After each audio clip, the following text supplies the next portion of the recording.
오늘 제가 읽은 말씀 고린도서 7장 1절로 4절 말씀을 통해서 바울의 부탁이라는 제목으로 하나님의 말씀을 함께 나눠보도록 하겠습니다. 사실 바울 선생님이 이런 고린도 교회에 대한 어려운 사정과 그들이 랍비들이 그들 들어와서 유대교들이 그들 속에 자리 잡고 있는 모습을 보면서 많이 안타까워하고 그래서 책망도 하고 또 그것으로 인해 기도도 했는데 디도가 들어와서 얘기하는 소리를 들어보니까 고린도 교회가 많이 변했다는 거예요. 바울 선생님이 그렇게 고민하고 힘들어하고 어려워하고 있는 대로 가는 것이 아니라 고린도 교인들이 마음을 새롭게 해서 다시 한번 교회가 교회다워지는 그러한 모습이 있다라고 하는 모습을 전해 들었습니다. 그럼에도 불구하고 바울은 그 디도의 이야기를 듣고도 이 편지를 보내게 됩니다. 왜냐하면 바울 선생님이 볼 때 분명히 고린도 교회 안에는 복음을 떠나려 했던 움직임이 있었다라는 사실을 그는 알고 있었기 때문입니다. 물론 난리를 쳐서 바로 돌아오기는 했지만 그들의 마음속에는 언제나 이런 경향이 내재되어 있었습니다. 여러분 어릴 때를 한번 생각해 보세요.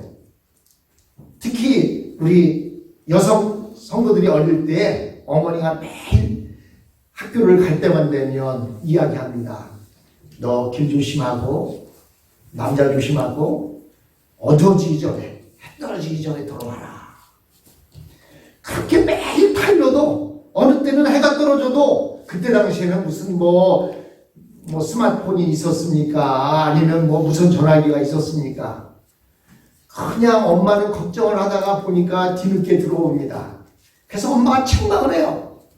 야, 너 일찍 들어오라고 했는데 왜 이제 들어왔냐고 막 책망하면 그냥 그 자리를 벗어나고 싶어서 정말 잘못했어. 내가 오늘은 어쩔 수 없이 친구들하고 있다 보니까 시간 가는 줄 몰라서 이렇게 늦어졌는데 내일부터는 잘 들어올게. 그 이야기를 듣고도 어머니는 그 다음날 아침 또 뭐라고 그래요? 야, 너 집에 학교 갈 때 길 조심하고 차 조심하고 남자 조심하고 해 떨어지기 전에 들어와라. 왜 그러죠? 우리 마음속에는 특히 어릴 때에는 친구들하고 노는 게 그렇게 재밌어요. 그래서 학교 가는 게 좋았습니다. 시험 볼 때만 싫었지 학교 가는 게 좋았어요. 왜 좋으냐? 학교 가면 마음껏 놀 수 있어요. 쉬는 날이면 집에서 엄마 아빠가 농사지러 나가면 동생 봐야죠. 동생 줄 쳐봐야죠. 설거지 해야죠. 집안 청소해야죠. 자기가 하고 싶은 대로 못해. 근데 학교만 가면 어찌됐든 그 시간만큼은 엄마 아빠를 떠나서 자유로운 시간입니다. 물론 시험이라고 하는 두려움이 기다리고 있어서 시험 때만 되면 걱정이 되고 시험 끝나서 점수 받으면 집에 들어갈 때 통지표에 이 도장을 어떻게 받아가야 하나 걱정을 하긴 했지만 그래도 학교 갈 때가 좋아요. 친구들끼리 어릴 때가 좋아요. 그러다 보니까 부모의 마음을 힘들게 만듭니다. 그래도 부모는 계속 잔소리를 하는 거예요. 왜 잔소리를 할까요? 그들이 그 속에 내재되어 있는 그것이 변화되기를 원하는 거예요. 귀에가 딱지가 앉을 정도로 계속 이야기를 하는 겁니다. 그래서 그 이야기를 계속 들은 자녀는 어떻게 돼요? 어두워지려고 하면 그때부터 걱정이 되기 시작합니다. 야, 나는 지금 가야 돼. 우리 엄마가 어두워지기 전에 오라고 했어. 어두워져 가면은 우리 엄마한테 또 혼날 거야. 엄마가 문 밖에 서갖고 내가 언제 오나 이렇게 기다리고 있을 텐데 가야 돼. 그래도 그 이야기를 계속 들은 사람들은 그 마음이 있어요. 불안한 마음이 있고 빨리 가야 한다는 마음이 있어요. 근데 친구들하고 어울리다 보면 또 늦어지게 되면 집에 가서 엄마한테 혼나고 다시 나갈게 하고 또 그 일이 반복됩니다. 그런데요, 집에를 들어가도 기다리는 엄마도 없고 기다리는 아빠도 없으면 집에 가는 것도 싫어요. 어두워지는 것도 싫어요. 그래도 잔소리하는 어머니가 있고 잔소리하는 아버지가 계신다. 그게 얼마나 좋은지 모릅니다. 지금 바울 선생님은 그 이야기를 하고 있는 거예요.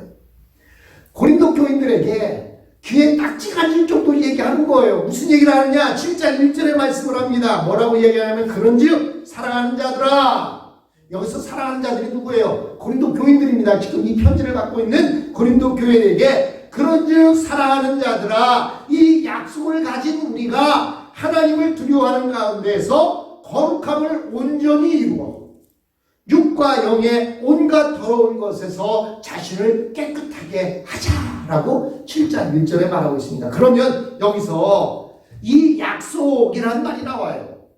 그런즉 사랑하는 자들아, 이 약속을 가진 우리가 이렇게 말하고 있는데, 이 약속이 뭐예요?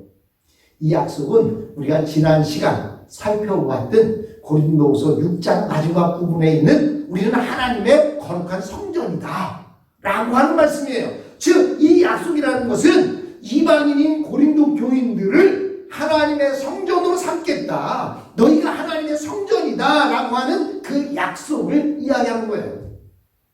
성전은 여러분들이 더 잘 알겠지만 영어로 말하는 템플입니다. 즉 신전이라는 말이에요. 신전이라는 말의 뜻은 뭐냐면 신을 모신 집이라는 것입니다. 즉 우리가 하나님의 성전, 하나님의 신전이라고 말하고 하는 것은 우리 그리스도인 한 사람 한 사람 안에는 하나님이 내 안에 계신다는 거예요. 내가 하나님을 모시고 있다는 거예요. 그래서 우리는 하나님의 신전이요 하나님의 성전입니다. 뿐만 아니라 그 하나님을 모시고 있는 여러분 한 사람 한 사람이 모여있는 이곳도 바로 하나님의 성전이 되는 것입니다. 여기서 우리의 몸과 모임을 성전이라고 하는 것은 구약의 이스라엘 백성들이 예루살렘 성전에서 경험했던 것이 우리 한 사람 한 사람을 통해서 이루어진다라는 뜻을 가지고 있습니다. 그리고 하나님께서 우리 가운데 계신다는 것은 하나님께서 우리의 죄를 치료하시고 우리를 통해 다른 사람의 죄도 치료하기를 원하신다는 뜻입니다. 즉 우리의 삶을 통해 하나님의 뜻을 이루신다는 거예요.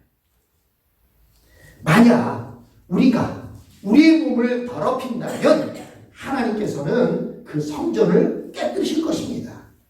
그래서 하나님을 두려워하라고 권면합니다.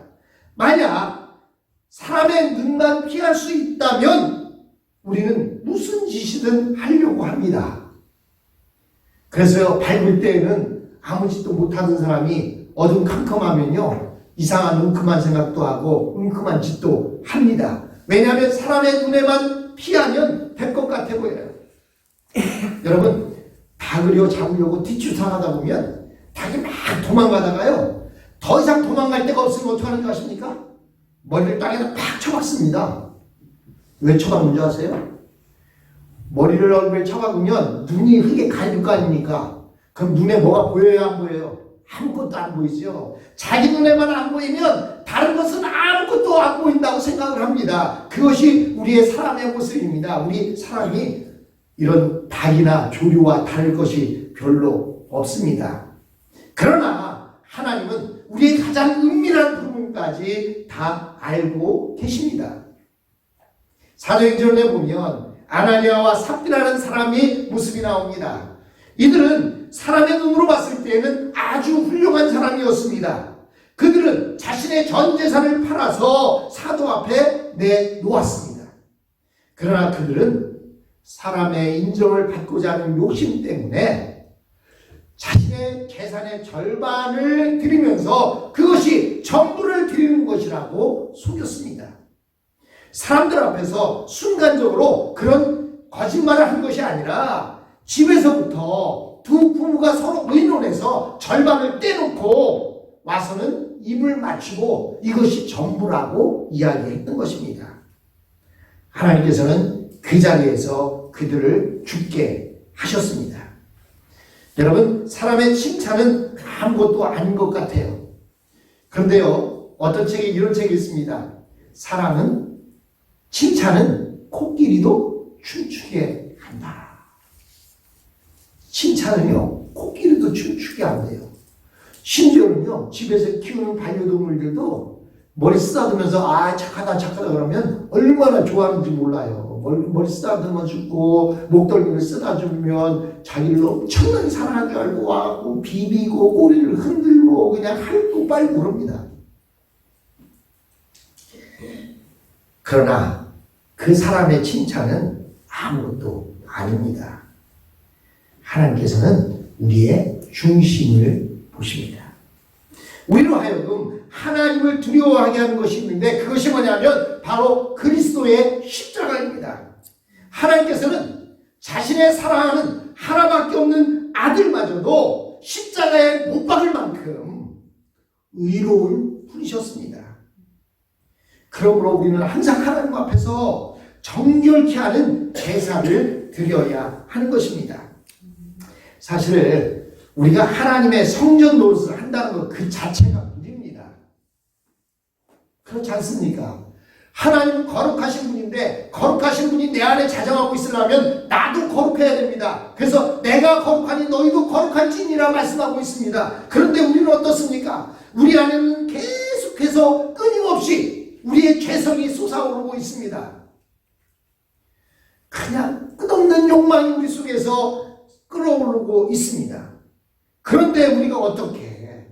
그런 내 안에 하나님이 내재하도록 하나님이 거하시도록 할 수 있겠습니까? 방법이 한 가지 있어요. 그건 뭡니까? 우리 속에 있는 죄성을 계속 퍼내야 돼요. 계속 퍼내야 됩니다. 여러분 작년 한 해 한국 영화가 아주 큰 위상을 떨쳤는데 그 영화가 뭐냐면 작년에는 기생충이라는 영화가 큰 파장을 일으켰습니다. 올해는 미나리라고 하는 영화가 또 그렇게 인기를 끌었어요. 아, 올해가 아니죠. 2021년. 그리고 2020년에 기생충이라는 영화가, 여러분 혹시 기생충이라는 영화 보셨어요? 네. 그 영화에 보면 큰 부잣집에 몰래 숨어서 들어 사는 운전기사, 가정에 대한 이야기가 나옵니다. 지하 속에서 숨어 살고 있는데, 여러분, 옛날 지하는요, 지하실 공사를 제대로 안 해놔서 비만 오면요, 지하실에 물이 고이는 거예요. 물이 고이면 모든 쓰레기들이 다 모여서 수치로 풀리니 먼지니 둥실둥실 떠다닙니다. 기생충에 사는 주인공들이 지하실에 살다가 비가 오니까 그냥 비를 피해서 어디 자리 잡을 데도 없고 뭐 이렇게 피해 다니는 그런 모습이 있었습니다. 여러분, 그러면 어떻게 해야 돼요? 지하실에 물이 고이면 하는 일은 딱 한 가지밖에 없어요. 펌프를 대서 퍼내든지 아니면 양동이를 가져가서 물을 퍼내는 방법밖에 없어요. 근데 옛날에는 공사를 그냥 난리물로 해놔갖고 이렇게 지하에 물이 고이는 집들이 많이 있었습니다.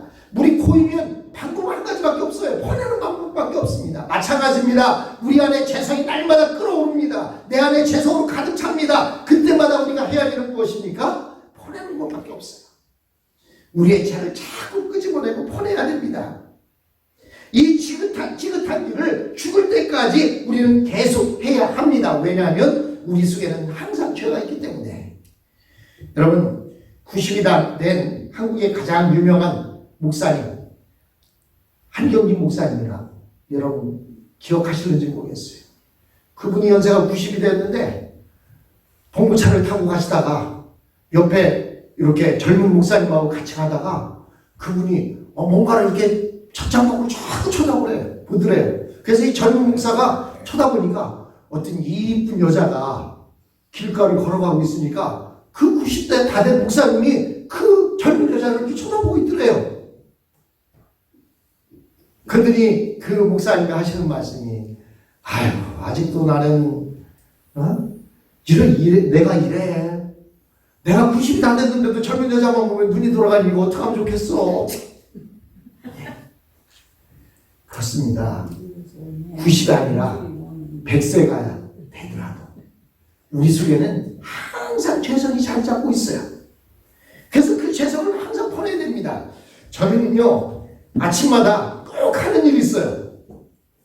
그 일이 뭐냐면 면도하는 거예요. 좀 나이 먹으면 면도도 좀 덜 했으면 좋겠는데, 나이가 먹어도 면도는 꼬박꼬박 해야 돼요. 하루에 한 번씩 면도 안 하면 오후쯤 되면요, 그냥 얼굴이 이 입가와 콧가가 무슨 고슴도치처럼 뻑뻑 일어나고 아주 보기가 흉합니다. 그래서 매일 면도를 해야 돼요.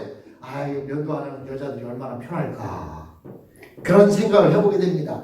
깨끗한 얼굴을 가지려면 계속 매일 면도를 해야 하듯이 우리 안에 하나님을 모시고 있으려면 우리는 계속 퍼내야 됩니다. 무엇을? 우리의 죄성을 계속 퍼내야 되는 거예요. 고린도 교인들은 이 바울이 죄에 대한 설교를 계속할 때에 그들은 너무나 싫었습니다. 여러분, 우리 어릴 때 엄마의 잔소리가 얼마나 싫었습니까? 그러나 지금 생각해보면 그래도 잔소리해주는 어머니가 있을 때가 좋았다 하고 그리워하지 않습니까? 바울 선생님이 고린도 교인들에게 죄에 대한 설교를 계속하니까 그들은 그 소리가 너무 듣기 싫었던 거예요. 자신의 인격과 자신의 은사를 무시하는 것 같고, 나는 죄 안 짓고 살 수 있을 것 같은데 왜 저렇게 자꾸 죄에 대해서만 이야기하나? 그것 때문에 바울 선생님의 그 설교가 너무나 듣기 싫었습니다. 그러나 바울은 그들을 무시하거나 그들을 해칠 의사가 있어서 그렇게 이야기한 것이 아니었습니다. 여러분의 사랑하는 자녀들이, 부모들이 여러분에게 잔소리했던 것이 여러분을 미워해서였습니까? 여러분을 해치려고 했습니까? 아니에요. 그게 여러분이 잘 되는 길이라는 사실을 누구보다도 경험해서 알고 있기 때문에 자녀들에게 잔소리를 했던 것 아닙니까? 그래서 2절에 말합니다. 마음으로 우리를 영접하라. 우리가 아무에게도 불의를 하지 않고 아무에게도 해롭게 하지 않고 아무에게도 속여 빼앗은 일이 없노라 라고 이렇게 2절에 말씀하고 있습니다. 바울은 진실한 복음을 전하고도 얻는 것이 없는 반면에 거짓 교훈을 전하는 사람들은 고린도 교인들의 영혼을 망치고 있음에도 불구하고 많은 대접을 받았습니다. 왜냐하면 그들은 칭찬만 했기 때문입니다. 잘한다, 잘한다, 엉덩이 두드려주고 등 긁어주고 칭찬만 해주니까요, 그들은 그냥 자신을 칭찬해주니까 있는 거 없는 거 다 끄집어내서 거짓 교훈을 전하는 사람들에게 베풀어주면서 정작 하나님의 복음을 전하고 그들을 하나님께로 가까이 인도하려고 하는 자들의 하는 얘기는 듣기 싫어하고 그들에게는 아무것도 베풀려 하지 아니하고 그들을 미워하는 그런 모습이 있었다는 것입니다. 여러분, 우리나라 어른들과 젊은이들이 듣고 싶어하는 말이 좀 다르답니다. 젊은이들은 그래도 나이가 적다 보니까 정의를 말하고 진리를 듣고 싶어 한대요. 근데 나이 먹은 사람들은요, 정의와 진리를 하도 듣다 보니까 그 뒤는 뭐가 듣고 싶으냐? 칭찬하는 소리를 듣고 싶어 한답니다. 그래서 아무리 흰머리가 많고 아무리 주름이 많이 들어도 아이고 오늘 보니까 왜 이렇게 젊어 보여요? 아, 오늘따라 더 이뻐 보이네. 그러면 속으로는 아닌 거 알면서도 그냥 입이 이만큼 째져갖고 그냥 좋아서 가진 건 뭐라도 주고 싶어하고 그런데요. 근데 제가 저를 봐도 그런 것 같아요. 저도 젊은이가 아닌가 봅니다. 그냥 좀 설교 잘했다고 하고 또 뭐 누가 그 유튜브에 설교 올려놨더니 목사님 설교가 구수하고 좋습니다. 누가 그거 하나 몇 년 전에 올려놨는데요. 보고 또 보고 계속 또 봐요. 그래, 아, 내가 설교 잘하나 보다. 예. 여러분, 그러다 보니까 교회가 자꾸 칭찬의 말만 하려고 하고 등 긁어주는 이야기만 하려고 하다 보니까 지금 한국 교회가 어려움으로 빠져가고 있고 세상의 교회들이 옛날에는 세상을 선도해서 앞서 나갔던 교회들이 지금은 세상의 지탄의 대상이 되는 교회로 전락해버리고 말았습니다. 그런데 바울 선생님은 지금도 계속 말합니다. 바뀌어야 산다는 거예요. 변해야 산다는 거예요. 너희 속에 있는 죄를 퍼내야만 산다고 말하고 있습니다. 3절과 4절에 이렇게 말합니다. 내가 정죄하려고 이 말을 하는 것이 아니라 이전에도 말하였거니와 너희로 우리 마음에 있어 함께 죽고 함께 살고자 함이라. 내가 너희를 향하여 하는 말이 담대한 것도 많고 너희를 위하여 자랑하는 것도 많으니 내가 우리의 모든 환난 가운데서 위로가 가득하고 기쁨이 넘치는도다. 바울이 이렇게 항상 죄 이야기를 꺼내는 이유는 정죄하려고 하는 의도가 아니라는 거예요. 죄로 심판하려고 하는 것이 아니라 우리 안에 늘 죄성이 있기 때문에 잠시라도 주의하지 않으면 바른 진리에서 떠나버릴 염려가 있기 때문에 계속 강조하고 말하고 있다는 것입니다. 여러분, 구약의 이스라엘 백성들이 실패한 이유가 무엇입니까? 새로 태어난 세대를 말씀으로 가르쳐야 되는데 그들은 그렇게 하지 못했습니다. 말씀으로 가르치는 것이 아니라 그냥 뭐는 지켜라, 뭐는 먹어라, 뭐는 먹지 마라, 이런 것으로만 모든 문제를 해결하려고 했던 것입니다. 또한 뿐만 아니라 그들은 선민 사상을 갖고 있어서 이스라엘 백성으로 태어나기만 하면 선택된 민족이라고 생각을 했습니다. 자동적으로 하나님의 백성이 된다고 생각했습니다. 여러분, 미국에서 태어나서 자란 사람들은요, 시민권의 중요성을 몰라요. 왜냐하면 태어날 때부터 벌스 세티피케이션을 받고 그 다음부터 그냥 시민권자였어요. 또 외국에서 온 사람들은 길을 쓰고 노력하고 해서 영주권 간신히 받고 영주권 받은 뒤에 5년 이상 잘 살고 난 뒤에 시민권 시험 볼 자격이 주어지는데 그냥 본토에서 나고 자란 사람들은 이 미국의 시민권이라는 사실이 엄청 중요하다고 생각 안 해요. 그냥 자연스럽게 주어졌으니까. 그런데 여러분, 이방인이었다가 그리스도인 된 사람들은 어때요? 하나님의 은혜가 너무나 감격스럽고 시민권을 볼 때마다 너무나 기뻐서 어떤 사람은요, 시민권을 따고 준 종이를요 액자에다 넣어서 집에다가 가구처럼 걸어놓고 있다고 합니다. 예, 그럴만도 해요. 왜? 어떻게 얻은 시민권인데 내가 엄청난 어려움과 고통 속에서 있다가 이 시민권을 받고 났다고 해서 달라진 건 하나도 없지만 그래도 내가 미국의 시민이 됐다는 것이 얼마나 중요합니까? 즉 이방인들은 그런 마음이 있었어요.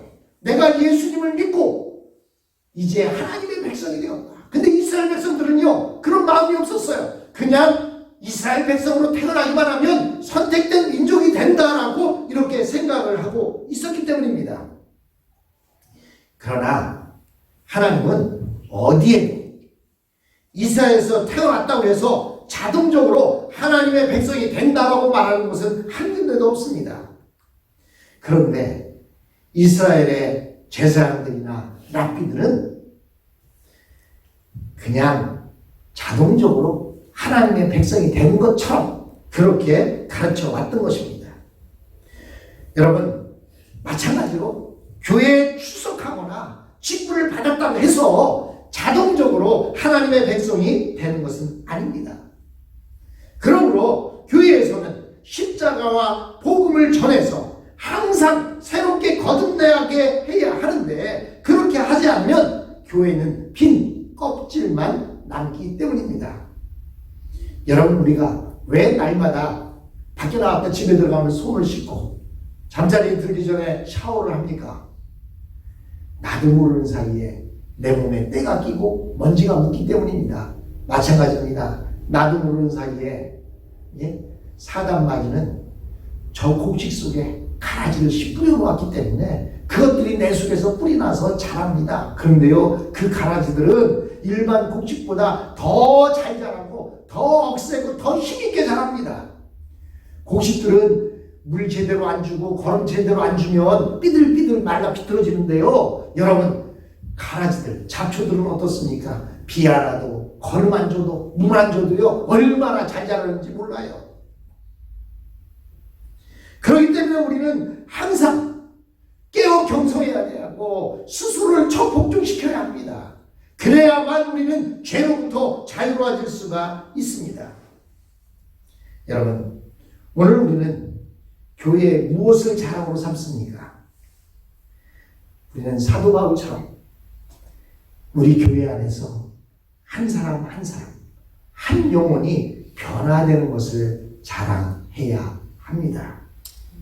교회가 크다고 자랑할 것 아니고 숫자가 많다고 자랑할 것 아니고 물질이 많다고 자랑할 것이 아니라 교회 안에 변화된 사람이 있다는 것을 자랑해야 합니다. 우리가 우리의 육신은 날마다 후패되어 가지만 우리의 영혼은 날마다 새로워져야 합니다. 우리가 새로워지려면 우리를 하나님의 말씀으로 항상 처복종케 해야 합니다. 하나님의 말씀이 그런가 하여 그 말씀에 깊이 묵상하는 베레아 사람들처럼 우리가 날마다 하나님의 말씀을 붙잡고 씨름해야 합니다. 그래도요, 죄성을 이기기가 어려워요. 다가오는 죄성을 그냥 어떻게든지 물리쳐보려고 그냥 가지레를 쓰고 이를 악물고 허벅지를 바늘로 찔러봐도 어느 순간 나도 모르게 죄성에 빠져들어가는 우리의 모습 아닙니까? 사랑하는 성도 여러분, 우리 교회가 하나님의 말씀으로 다져지려면 십자와 복음 앞에 단단히 나가야 하고 우리 안에 하나님의 말씀이 살아 역사해야만 합니다. 그래야만 교회는 진짜를 자랑할 수 있습니다.